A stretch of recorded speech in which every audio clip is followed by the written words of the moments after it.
2025 தரம் 5 புலமை பரீட்சை பகுதி 2க்கான விளக்கங்கள். இரண்டாவது கேள்வி.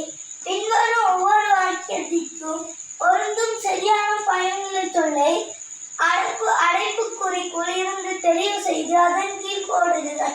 ஆசிரியர்கள் எங்களுக்கு சரியான பாதையை காட்டினார்கள்.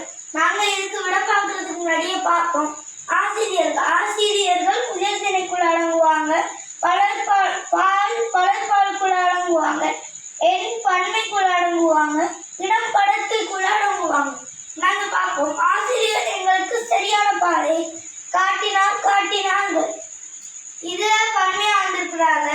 இந்த பயனிலை சொல்லே பன்மையா வரும். அப்ப இதை காட்டினார்கள் தான் வரும். காட்டினால் வராது. இரண்டாவது ஒருமையானது. அருணன் அம்மாவுடன் தினமும் சந்தைக்கு செல்கிறார். அருணன் என்றால் ஒருமை என்றால் பயனிலையும் ஒருமையாக வரும். அப்ப செல்கிறான் தான் வரும்.